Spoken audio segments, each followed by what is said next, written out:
maalin walbo aad nooshahay waa hadiyad xagga alle kaaga timid ha ku dayicin ka welwelida mustaqbalka iyo ka shalaayida wixii tagay kaliya dheh alle ayaan tala saartay maalintaadana ka faa'iideyso qadarka mas'uulka ma tihid mana xukumi kartid balse ficiladaad ku wajahdo iyo sidaad u qaabisho ayaad mas'uul ka tahay intaad joogtayn karto go'aanadaada ayay guushuna kuu jirtaa ku noolow noloshaada cid kalena ha u ogolaan inay kaa burburiso hankaaga quruxda badan xalka noloshu ma aha iska indhatirka xaqiiqooyinka laakiin waa aqbalaadda xaqiiqooyinka iyo xal u raadintooda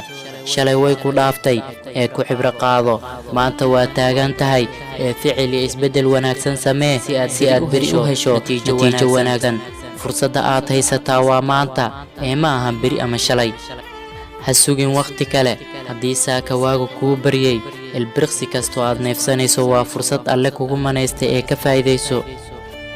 ogolow in wax kasta kugu dhacaan samaan iyo xumaanba laakiin yaanay kaa waabin inaad hore u sii socoto adigoo aan dareemayn inaad dhammaadkii joogto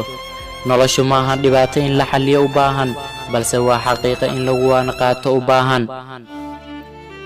qofka aan dhadhamin qaraarka bilowga ma dhadhaminayo macaanka dhammaadka qofka mar walba ka fakera dhamaadyadana bilow ma laha meel lama gaarayo fikirku waa qayb ka mid ah nolosha mararka qaarna fikirku waxa uu ku horseedaa mustaqbalka guusha fikradaha wanaagsan waxay la hadlaan oo kaliya maskaxda fikirta laakiin falka wanaagsan waxa uu la hadlaa dhammaan dadka